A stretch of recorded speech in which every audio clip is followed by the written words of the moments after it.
Hello and welcome to another episode of the Fully Charged Show podcast. Very exciting episode this week. And I know I say that a lot because I do get a little bit overexcited. And I think, unfortunately, I got quite excited recording this episode, but only because the company, the two people I spoke to on this episode and the company they work for and organised and set up is just extraordinary and such a good news story in an otherwise fairly beleaguered horizon that we're looking at the moment.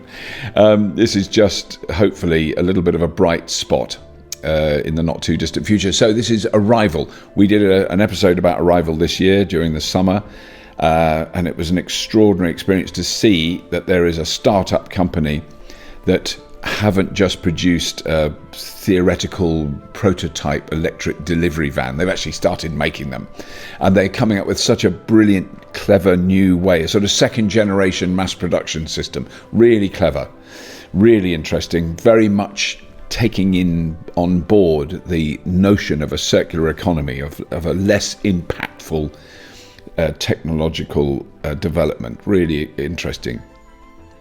So it was a great privilege for me to be able to speak to the President and Chief Strategy Officer at Arrival, Avinash Rugoobur, and the CEO, Tom Elvidge.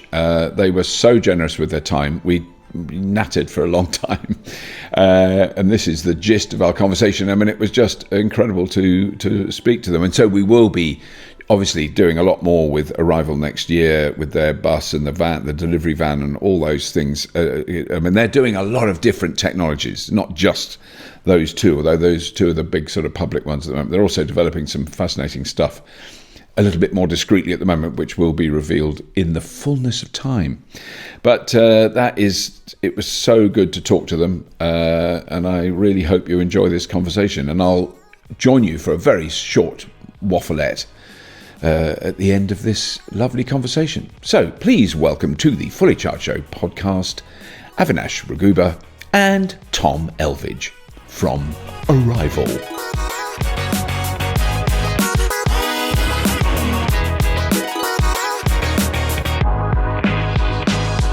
My Energy is putting the I back into British innovation. My Energy is putting the I back into inventing the future. My Energy is putting the I back into inspiring a nation. Recharging the world with green, smart energy. Charge your EV with your PV and more. Visit myenergy.com and help to spark the green revolution.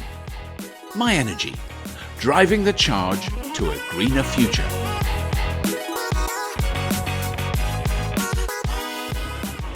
That's the one thing I'm very proud of Fully Charged for, that you do a sports car and it gets millions of views, or you do even a pickup truck, that's popular. Yeah. I would never have thought that a battery stuck to a wall would get over 1 million views, which it did, or a delivery van. You think a delivery van, right? who's going to be interested in a bloody delivery van? Amazing response. You thought a bus, right? That is just... A bus is brilliant. Well, that's what we're waiting. That's what, in fact, Dan Caesar emailed me this morning and said, just keep begging to see the bus. No, we'll let you in. We'll come and see it when it's ready. I've never thought I'm a car guy through and through, right? I just never thought I'd ever say, "Damn, that's a cool bus." I never thought those words would come out of my mouth. It's a cool bus. It's a cool bus. You probably see it in the people at Arrival. Yeah. It's also the first place I've worked where people are just in love with what they do, Yeah. And Tom has got one of the coolest jobs, I think, in the company. Yeah, so. Yeah. I mean, I think this is the thing, okay, that I've been, observing and working in the kind of fields of engineering and design and manufacturing as a I can't call myself a journalist, but as an observer of that stuff, and it's amazing. And I've always been impressed by how engineers face a really difficult problem, and that makes them really happy. They go, "Oh, that's really difficult." Whereas I've never done that before. This is awesome. Yeah, everyone else would be depressed and go, "Oh, we can't do it. It's impossible." And they go, "No, it's fantastic. It's so hard. I don't know how we do it." But that was always there. But what's, I think, added to that more recently is the possibilities of what you can do with essentially a new technology are almost limitless. I mean, I was just talking with Tom earlier on about, I've just heard from a company in northern New South Wales, Australia, who are developing a vertical takeoff and landing electric air ambulance.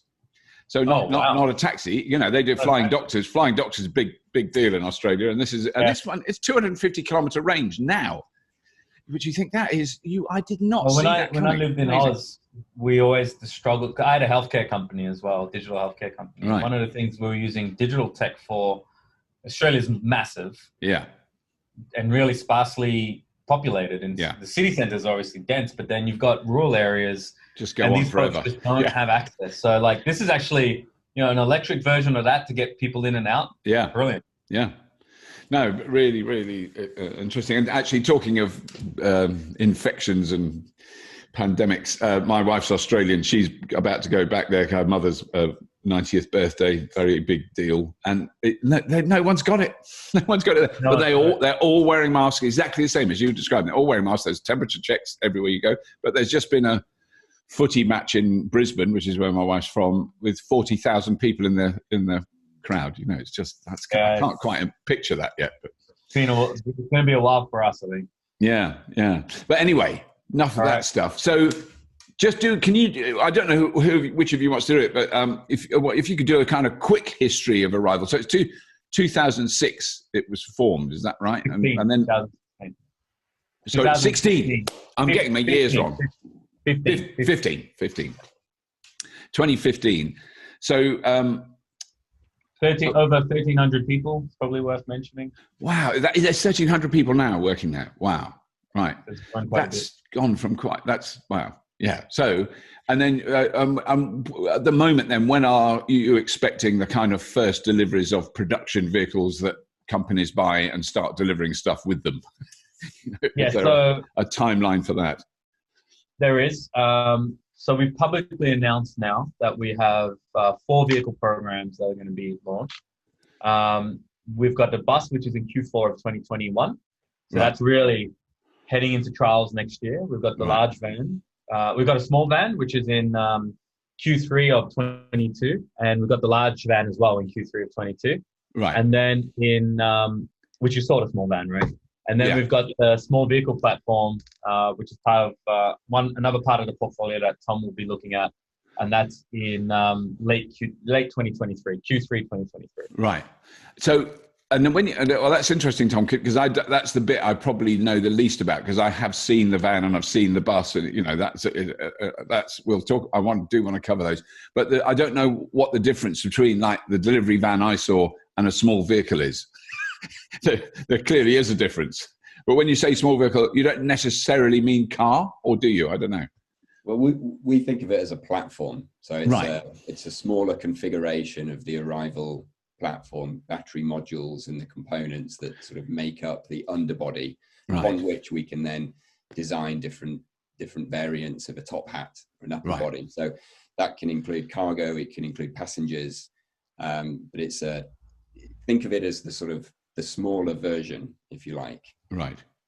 Because I think that is, as we were just discussing then, the kind of the engineering adventure, the engineering and design adventure of being liberated from, we have to have a large combustion engine that goes at the front, then a gearbox, which is huge and heavy, and then a drive shaft, and then a differential, then an axle, then a fuel tank, and all the controls. You know, that was just, you had to build a vehicle around that. You didn't have any choice. Whereas now, you've got this, a skateboard would have been unimaginable. I'm building a car on a skateboard or a van or a bus. You know, that design really liberates the shape and the usage potential of what you've got.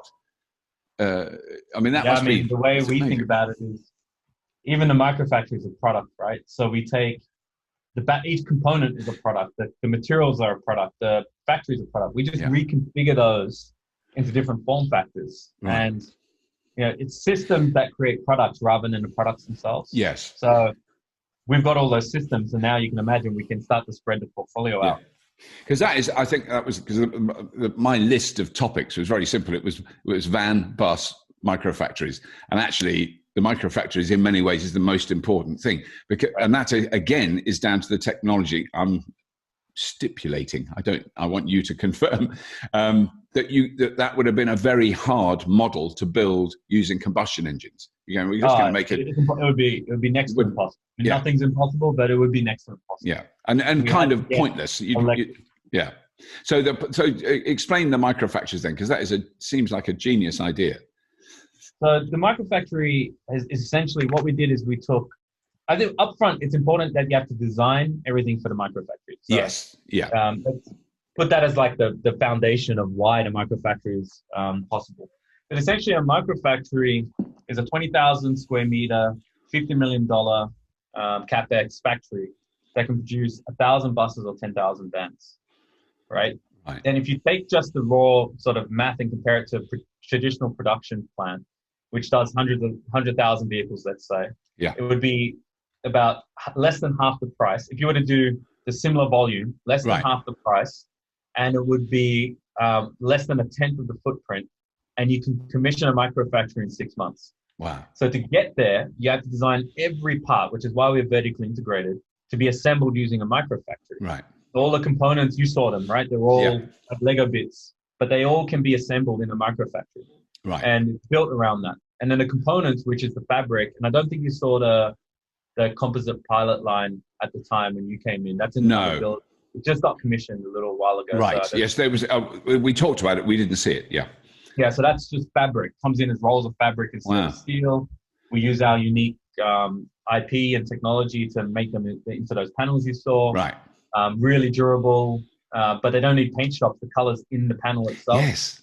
And you don't need metal stamping. So now you've shrunk the factory right down. Right. The technology is amazing. And then instead of a line, every time you do a line, then when there's a new product, when I was at General Motors, we had this, right? You have a new product, you put another line down. Right. Sometimes. And a new production line has got to cost a lot of money, I'm guessing. Yeah, exactly. I think GM just announced theirs publicly for their EVs. It's like 2.2 billion. Right. But when they do new models, they'll just have to keep adding lines, and instead of using a line, like think of that conveyor belt that the vehicle goes down. Yeah. Instead of that, we have these cells. Right. You saw a cell in the factory. Yes, there was a cell there. Yeah. So imagine a factory of depending on the bus or the van, somewhere around 20 of those cells. Right. And each cell performs an operation. Right. One might do bolting, one might do gluing. We don't use welding. That's another thing that reduces the number of robots needed. We like male-female inserts, and each cell does an operation. And then you have these autonomous ground robots that take the parts to the cell to perform an operation, and then they go to the next cell and the next cell and the next cell. Wow. But if you want to do a different vehicle or different variant, you simply change the order of the operation that you want to do. So you bring it to different cells, different configuration of cells, different path. And you can use the same microfactory to produce more than one variant, but it's the same capex that you put down into the equipment. So really game-changing way of doing production. But it lets us put factories anywhere. Like, you can see a microfactory in Mauritius, for example, because you can produce the volumes in places anywhere in the world. And, as Tom starts to roll out the mobility solutions and the working with cities, you can then start to do, right now we've still got the bus and van, but you can do any product. So now you start to be able to sort of customize and bespoke the solutions for that city. Right. Because that is, I think, a really critical thing, and it will be a very important argument in the coming years, is that, which is the world we live in at the moment. If you want to buy an electric bus now, generally in the UK, you're probably going to get it from China, which means it's built, regardless of any other considerations, political, economic, anything. You've got to take it from China to here. Whereas what you're talking about could be a Chinese company, could be a rival, could have a micro factory. And where do you want a load of buses? Leeds. Okay, we'll build a factory there. Exactly. That isn't ridiculous, is it? It's not ridiculous. Yeah. That's right. That is amazing. So now, you're just quickly, because I love people's backgrounds with this. So you worked at GM, and then you worked in medical tech data stuff in Australia. It's quite a good leap, but then Arrival. I mean, that is an amazing. Or I mean, presumably there's other bits in between, but so I did. I started as an engineer in GM Holden in Australia. Right. I went and did a chocolate company in India, which is another story completely. Then I did a digital health company in Australia, which is still going. It converts medical research into products for nurses and doctors at the Royal Children's Hospital over there. Right. And then I moved to the Valley because I always wanted to, if you're doing innovation, you always want to be in the Valley, where I joined GM again and led their advanced technology office and projects out of there. And then I acquired Cruise, which is the AV division for GM. So I led that acquisition actually. So then I joined Cruise as their head of strategy and M&A before, and that was all around autonomous vehicles. Right. And then I met Dennis and I came to London to visit him and the team and was just blown away. And packed up and moved to London to be part of a journey. It's almost 2 years now, I think about March last year. So it's coming up 2 years. Yeah. Because I think that's fascinating. That the thing that really thrills me about Arrival is that it's in the UK. That we had this incredible tradition of manufacturing and of innovation, engineering innovation in the UK, and it's still here. I mean, sadly, just because I know a lot of people in that world, we're still really, really good at making weapons. Yeah. We're brilliant at bombs, guns, tanks. Jet fighters, that we still sell those. So it's so lovely to see a company in the UK. I haven't seen a weaponized Arrival van. I'm sure it's possible, but it doesn't seem like that's high on your agenda. We're taking a very different approach. We want to move people. Let's say. Yeah. You want to move people rather than blow them up, which is I think should be. But the talent's there in the UK. But the talent is there. That's what I mean. Yes, and what it's exciting is that these companies are, the startups are attracting. You're a very good example. Incredibly talented people that can effectively work anywhere in the world. I mean, you're not coming to London because you're just desperately trying to find a job. You're coming here because it's amazing. Yeah, I mean, it's been incredible. Like, even though we are going to list in the US, our headquarters is going to stay in the UK, and we're having people like that all over the world that are joining and moving, and it's really good. I mean, well, that's in a way the same as you, Tom. I mean, you work for this little known company. I mean, none of our listeners will have heard of Uber. This tiny startup. I mean, who knows what that is? But that is very. I just think it's interesting that maybe say 20 years ago, all the innovation was around web services, your Amazons and your all that stuff, and Facebook and social media, and which is fine. But we actually still need to get around, and we still need technology to support the way we live. And I feel that focus is now moving to, okay, Uber is brilliant, but we're still using petrol cars.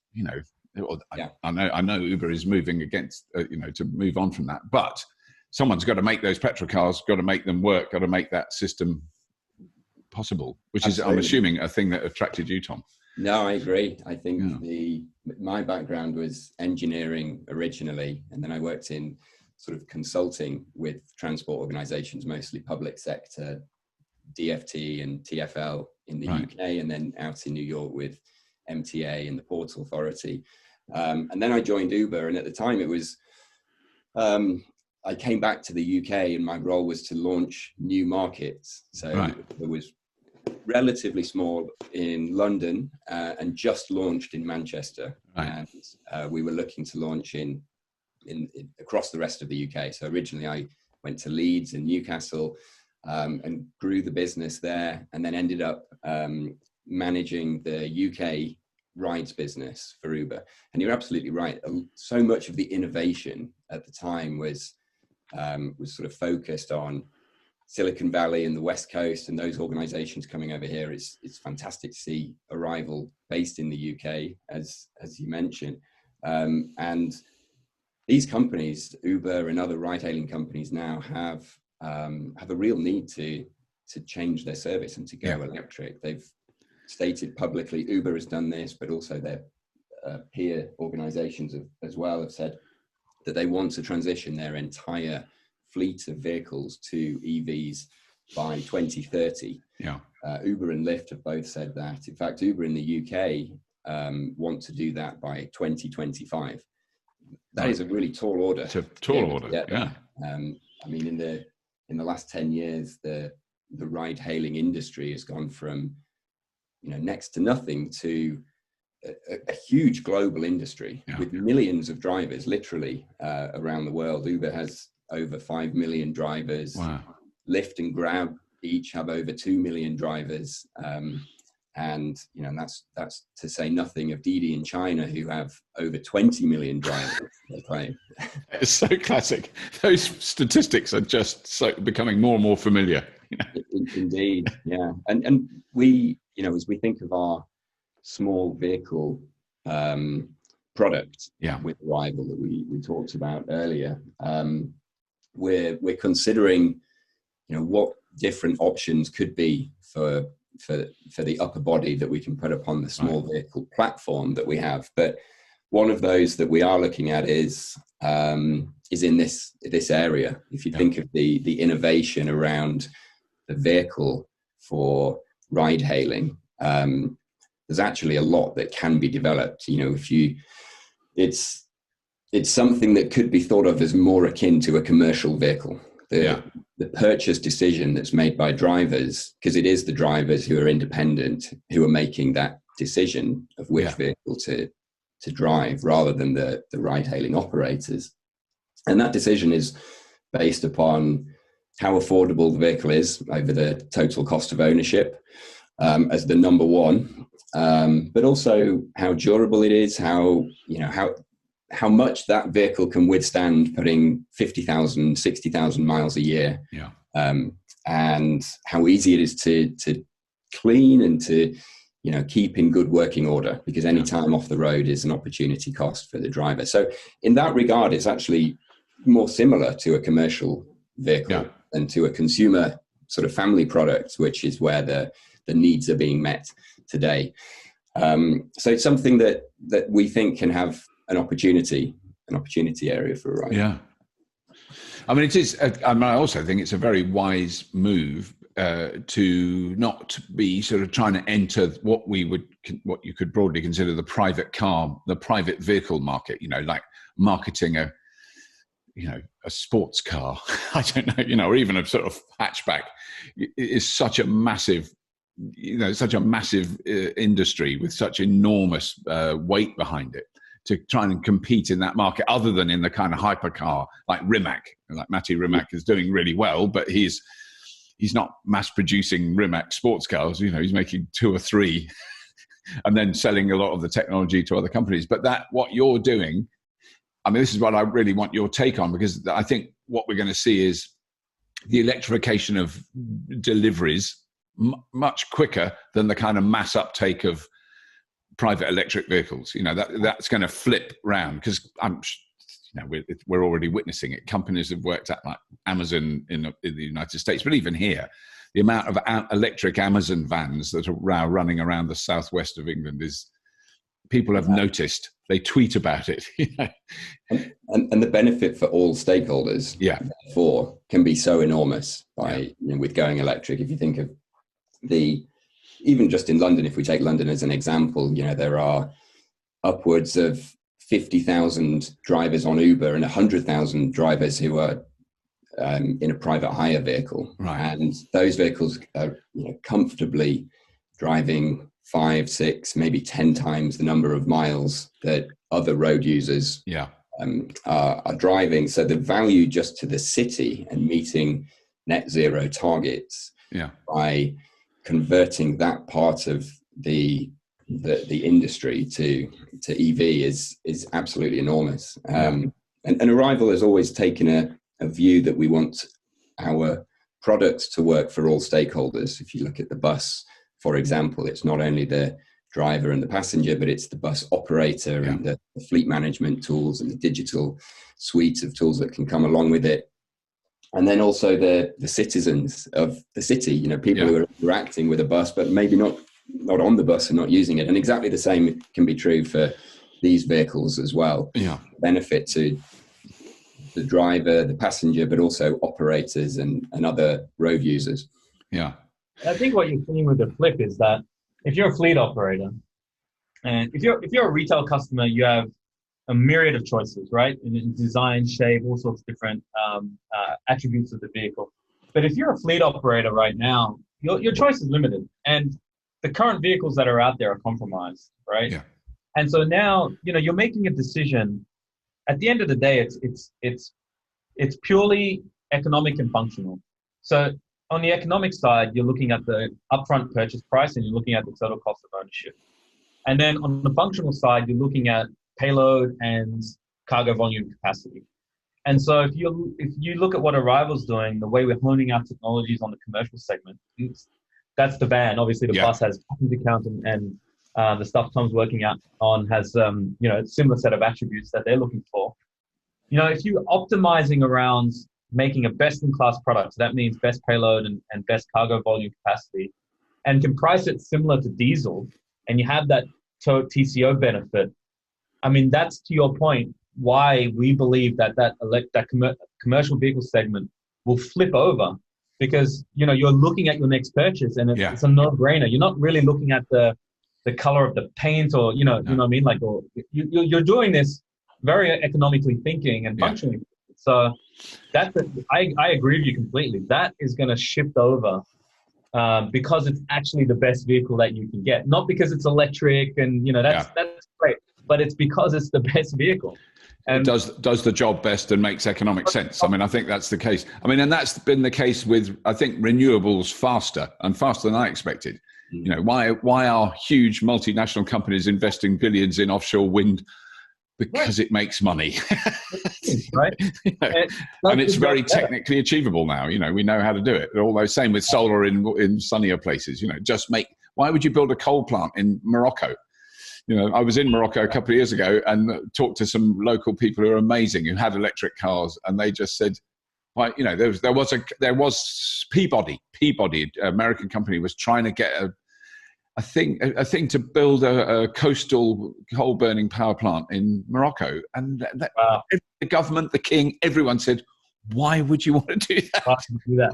It's just that's insane, not for us, right? Like, why you want to do that here? Yeah, just such a strange thing.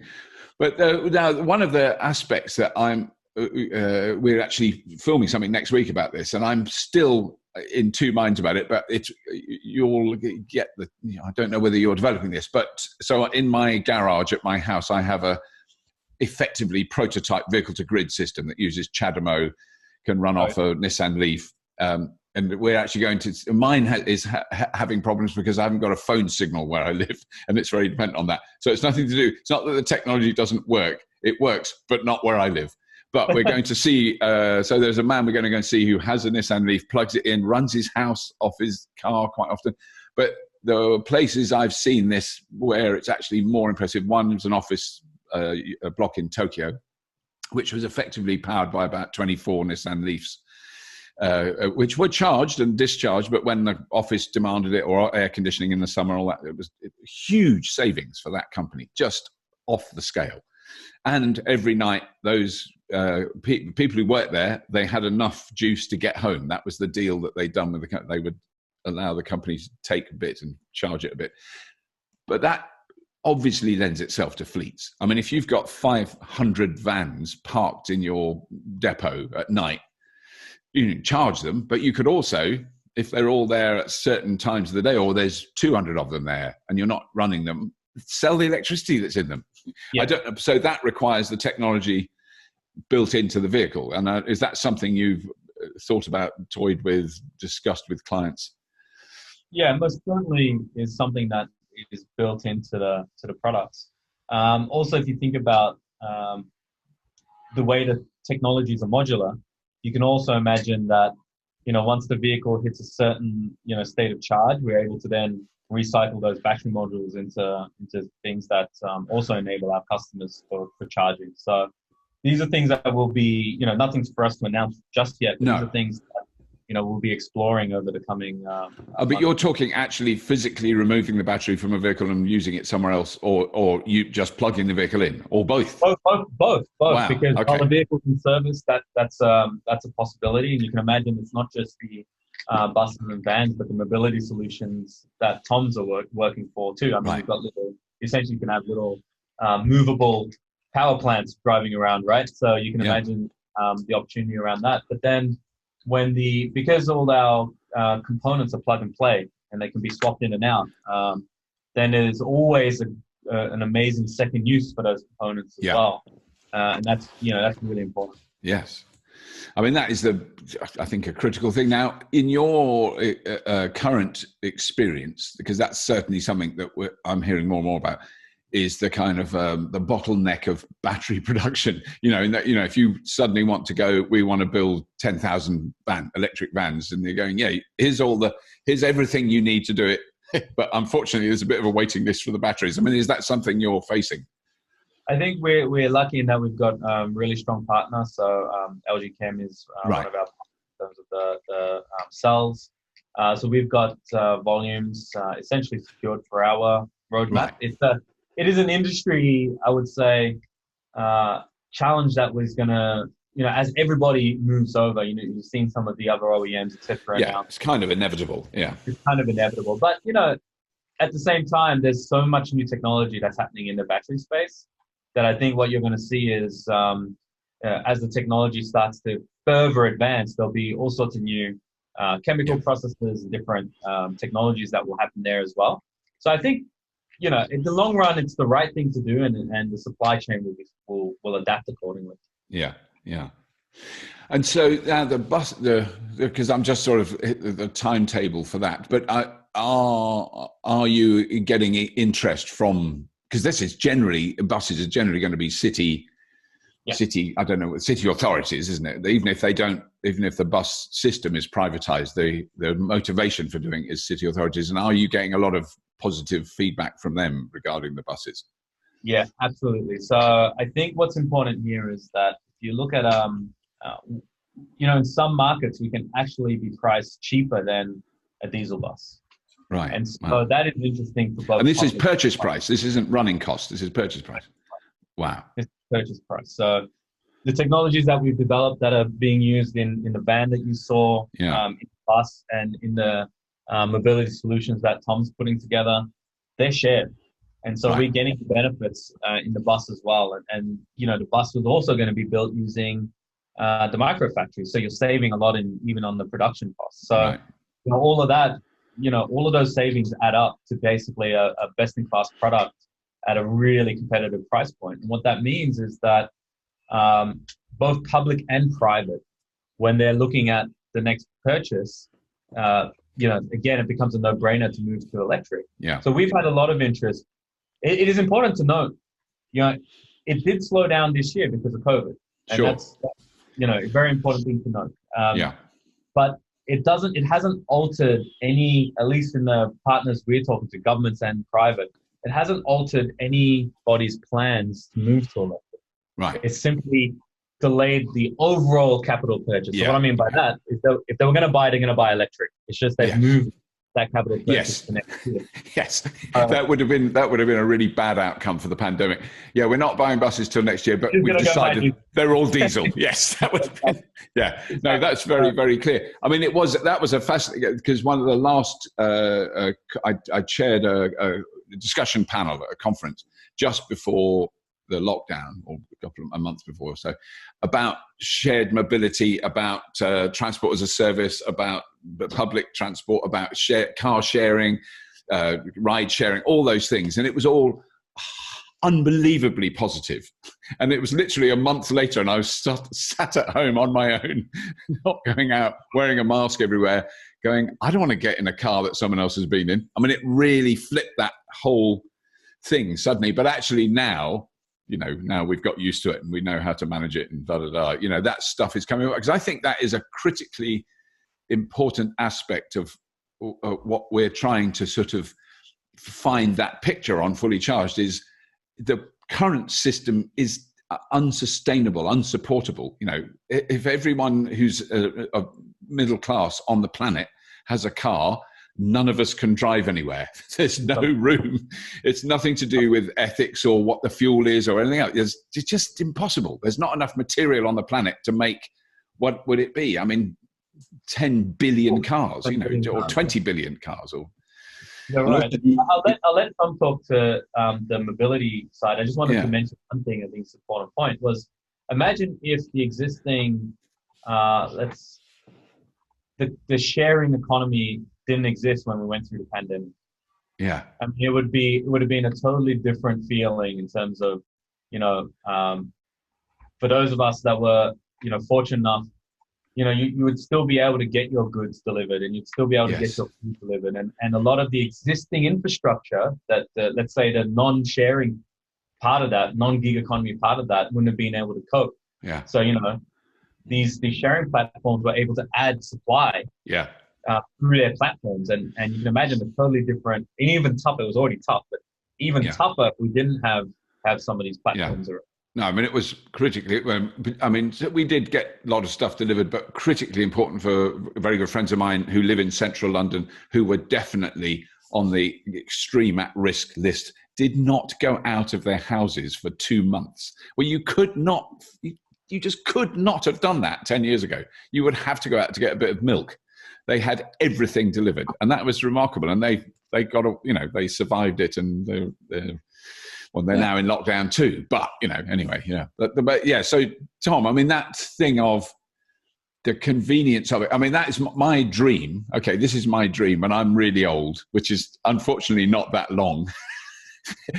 When I used to say when I'm really old, it seemed like in a long distance. Now it's like next week, basically. But is to not own a car, but have the same access to the mobility a car provides, without a pain in the ass hassle that I've got to book it next week and I've got to know where I'm going. And, I want to go and get some sausages, vegan sausages, ethically produced. But, that aspect of it is great. And I mean, I just want to quickly say this, because the one potential solution I saw for that was quite a while ago. It was a Volkswagen. So they had a early electric Golf that was connected to an app. And this was in a car park in Stuttgart. It was fairly basic, but the guy drove the car into this car park. He got out, he just walked away from it, shut the door, the mirrors folded in, and it went off and parked itself over an induction charging pad, and it started charging. And then he came back out and he pressed a button on his phone, and it drove up to him, stopped, and the door went chunk and slightly open, and he got in, and then he drove it. So their theory was, we don't ever want to have autonomous vehicles that drive people, because the insurance and ethical considerations are just too complex. Who's responsible? Whose fault is it? But you're in the car, you drive it, and then you get out and it goes off. And it goes off and it charges, or it goes and gets someone else. I think that is, and if it's driving along on its own and a child runs out in front of it, or a dog or an old lady, all those annoying scenarios people come up with for autonomous vehicles, it will drive itself into a wall and smash itself to bits. It doesn't matter, because there's no one in it. It will sacrifice itself, which I think is a terrifying prospect, having played a mechanoid robot for the last 30 years, who is always trying to sacrifice himself for the good of the humans. Yeah. There's always a flip side to that. Will it really? Yeah. But anyway, that is presumably what your long-term aim is. Absolutely. Very waffly question. I think the first thing on this is sort of pre-COVID, the trends were very clear in that even 20 years ago, the desire for somebody turning 17 in the UK to pass their driver's test and get a vehicle, that has changed dramatically over 20 or 25 years. So, the last sort of 5 years pre-COVID had showed a really clear trend that it was no longer as important to people to go and own a car as it had been historically, really since the 1950s. So that period had already started to come to an end of the desire for usership rather than ownership starting to become more apparent. Yeah. And at the moment, I think we're still in a world where people purchase a vehicle based upon the most extreme use case that they have. Yes. 250-mile journey they do once a year, or the time where they need to load the car up with, with a trip to IKEA or something to fill the vehicle. So over time, we absolutely see that shift is going to happen, and it will require a displacement of every use case. So I think ride-hailing services have already put a big dent in the need for car ownership, but it will, the further displacement will come with those more extreme use cases. So when there's a convenient option for somebody to rent a vehicle for a weekend, that's very convenient and affordable, or there's a convenient option to take a vehicle that you can use for your trip to the supermarket or IKEA, then we will just see a further shift towards using vehicles on a per use basis rather than owning. And you're right. I think the other key thing that we're seeing around the technology development is that vehicles that are more connected, that are the technology that enables this kind of transition is built in, it's inherent in the vehicle. Things like keyless entry, GPS tracking, even face recognition, and those kind of technologies that are built in from day one rather than needing to be retrofitted, that can enable a much more seamless transition between owning a vehicle and using it or renting it in a sort of sharing service. Yeah. I mean, I think that is where you have the enormous advantage. And in fact, I guess there is a correlated idea that, we've been to see some amazing new build affordable homes, and we're going to see a lot more next year. Really big developments. I mean, one of them is over 650 houses, and they are built from the ground up as super well insulated, ground source geothermal heating, no gas, all have electric car charging ports built into the fabric of the bloody building, not like strapped on, all have solar roofs. The whole housing development as a whole is a net generator for the local grid. It produces more energy than it consumes. And that is so easy to do now from in exactly the same way as you're building vehicles with this technology as part of it. That's so easy to do. Then if you went to a similar sized housing estate and retrofitted all that stuff, it would be a nightmare and hugely expensive. And that's where we're lumbered with this, certainly in building for a lot longer, a long legacy of inefficient, badly heated, badly insulated homes that are going to cost a fortune to bring up to scratch. Whereas actually vehicle turnover is faster. Yeah. House building turnover is fairly slow. We're talking maybe hundreds of years in some cases, but vehicle turnover is much quicker. Yeah. Even though when I'm frustrated all the time because it's always, this car's coming out in Q4 2022. Oh, I want to see it now. There is that frustration. There is. Yeah. But it does come around eventually, and things do come around. So that idea then that you could have, so you're not necessarily, your notion for the small vehicles isn't necessarily a fully autonomous taxi that comes around to your house and picks you up and drives you somewhere. It's a vehicle that there will be a driver in. Is that?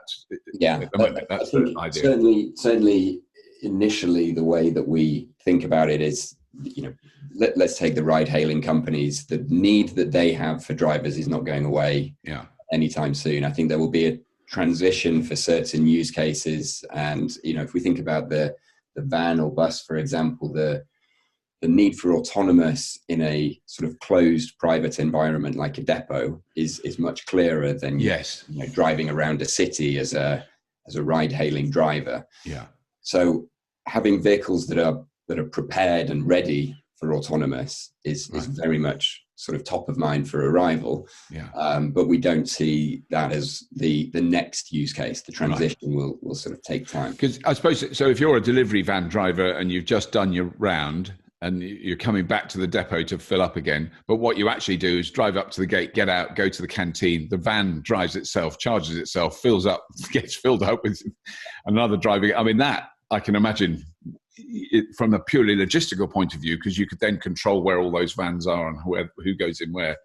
Sounds like and that's a major headache for companies. Yeah, it must be. Yeah, just sort of moving vans around and any commercial vehicle for that matter. Even or big trucks, or buses. Yeah, indeed. Even rented taxis. You take a city like New York, for example. Yeah, there are owners and operators of hundreds and hundreds, thousands of depot cabs, and they have to switch over their shifts and cleaning and refueling. So just the logistics of that aspect are very complex. A lot of the vehicle wear and tear can take place during that particular that scenario. So the ability for autonomous to take more ownership of that particular aspect, I think, is much clearer in the near term. Yeah. Because that was another thing. I mean, you probably know about this, Avinash, but someone was telling me about just in TfL at the moment, nothing to do necessarily with electric buses, although that's added to the issues they have to deal with. They call it bus Tetris, which is when they're in the garage in the evening and they've got to now charge 50 buses, so they've got to be over there, but then the others have to go in around there, and then, the buses are quite big to shift. I mean, I don't know if you've ever seen it. It's like an orchestra, right? But if you've got these connected vehicles, like Tom's saying, and you know the state of charge of each one, you know their next route, you know which one really needs to be charged first. Yeah. You can then automate that whole process, and using machine learning, for example, you can optimize around it. So you know how to actually do this orchestra and logistically just manage through what is essentially very complex. And like you said, these are big buses. Yeah. At the same time, it means that the operators, we're also really aiming to give them an easier time, because it's a difficult job, right? Yeah. Drivers, and whether it's the bus or the delivery vans. And so that level of innovation extends out into the product itself. So you saw the van, just the visibility that we're bringing, but all the driver tools are going to be there as well. So they'll have all of this information that typically, if you go into the delivery van, it's all it's like being in a police car, right? It's just like lots of bits and pieces everywhere. And it's all integrated and smart, and really helps them just perform what is already a difficult task a lot more simply. Yeah. Little innovations like we've got a sensor, so when if a driver's holding a box, they're able to you just use their elbow to open the door. Right. So while holding the package, you can still open the door. These really, really, really thoughtful innovations that are being done with our partners like UPS, to really design around that end user experience. We're hyper focused on it. Yeah. The bus, when you sit in there, it's really airy. It's got it's got a sunroof that runs the length of the vehicle. Yeah. You've got these seats that can be put on, especially slid on and off. So in a COVID environment, you can take it out and make it more physically distant. Flat floor, so better accessibility for all parts of the population. Yeah. It's really important that when we look at these products, we're not creating an engineering solution and then saying, hey, everybody has to use it and it's compromised. We're saying, how do we engineer the best solution? And that is just it's a change in the mindset. That means that you might end up spending more time or having a solution that, let's say, behind the scenes is a bit more difficult, but in front of the scenes, your interaction with the product, whether it's as an operator, a user, a driver, or whatnot, is seamless and really like a beautiful thing. Yeah, yeah. The last thing I'd love to touch on, just because I'm a bit nerdy about it, but is the actual charging systems that you're using. So I would imagine for a van, there's no reason not to use CCS or CHAdeMO or whatever. That's adequate. But I'm just wondering for a bus, because presumably the capacity of the bus batteries is fairly chunky. I mean, do you use any special, or planning to use specialized or different to normal charging infrastructure? No, we're staying away from, that's an example of, what we were just saying. We're staying away from sort of specialized charging. We just want to use the regular standards like CCS2. But basically for us, it's, the way we do the modules rather than like these large packs enables us. I can't really disclose some of the technology behind that, but we will show you. We'll get you to the factory and you can see some of this. But what it means is, we don't expect any specialized equipment from our operators to be able to charge it. So that's really important, right? It means that you're saving on costs on that as well. Yes, because you're not having to develop that. Yeah, I think I just assumed because it was a bus or a truck, you get a really, you get a giant CCS charger. You can, there's pantograph solutions, there's all sorts of solutions. Yeah, no, there are, aren't they? Yeah, yeah. But what's important is the modules are the same, like bus, van, and the small vehicle platform that we're working on. They're all using the exact same battery module. But what you can do is just flex that capacity according to what you need. So if you at the bus and you've got to carry a bit more heavier weight, you're just adding more battery modules. Yeah. It's a really elegant solution. Right. No, that is fantastic. I'm so jealous, Avinash. I've got over it, the real bitterness that you're in the bloody Mauritius. Because I was planning to be in Australia this over Christmas and New Year. And it's not impossible because I'm married to an Australian. I can, legally wangle it, but it's just a nightmare at the moment. It's very expensive, the quarantine you have to go into. Brutal, and I really admire the Australians for what they're doing. I mean, you're met at the airport by a soldier with a gun. Yeah. you don't go, yes, I promised to quarantine. No, shut up, mate. Get in the bloody car. Like I was saying, Mauritius is the same. We got escorted. We got police escorted to our hotel. Like, you cannot. So you had to do 2 weeks quarantine there, did you? I had to do 2 weeks quarantine. It's slightly different, though, when you're sort of 2 weeks quarantining on a... It's still painful, and it's still, like, it's not I wouldn't say pleasurable. No. But, you're opening the door and you're seeing... Yeah.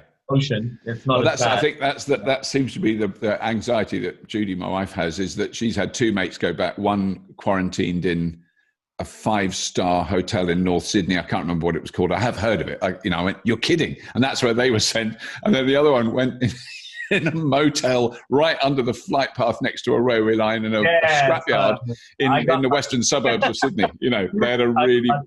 It could be terrible. Yeah, and they couldn't open their windows. It's just the amount of hours we're doing right now. All I did is just open my laptop from the time I woke up till the time I slept. So it was in that sense, it could have been London. Yes, exactly. I know, but that is brilliant, guys. Thank you so much for that. I mean, we're very excited to come, and I just want to have a ride on the bus. I just want to buy a ticket. I want to tap to pay. But it's so brilliant what you're doing. I'm really impressed. I'll show you some special things that we won't be able to film, but I'll make sure that you see some other stuff that we. Well, I mean, that's because we're not going to use any of this, but the stuff you're doing with cars, which is, I don't even quite understand the connection, but every now and then I'll see a picture of is it the Mustang or what are you doing? That's the car. So that's using. That's an old Shelby Mustang that we're converting to electric using Arrival technology. So, right. Charge cars. That's Dennis. Charge cars. Sorry. Yeah. That's Dennis's company. Right. As well. It's not Arrival, but we use the technology. So they use our batteries, our HMI. That was a way of getting our technology out the door already. Yeah. And you've probably seen Robo Race, which is part of Arrival. Yes. We saw that there. Yeah. That day. Yeah. Yeah, but we'll show you some. We'll show you some stuff when you get out there. No, brilliant.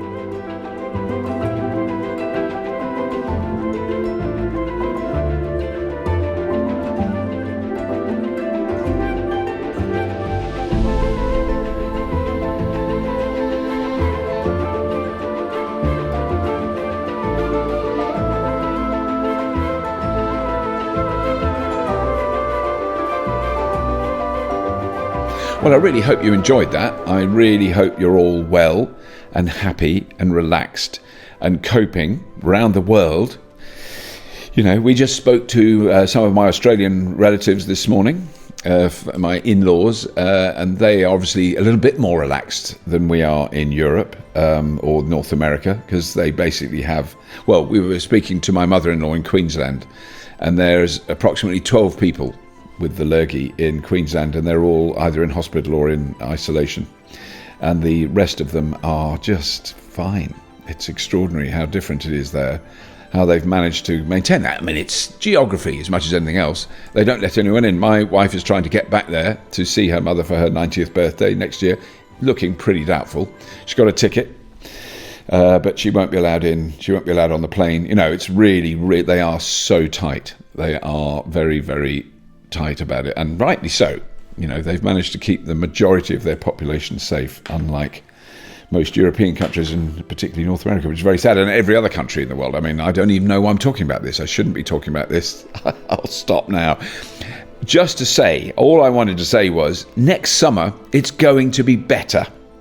That's the important thing. Next summer it will be better. It's got to be.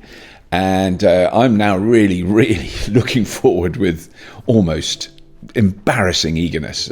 Fully Charged Live 2021 at Farnborough. It's going to be amazing. There's loads of information about it arriving in the new year on our web page, which is at fullycharged.show. Very easy address to remember.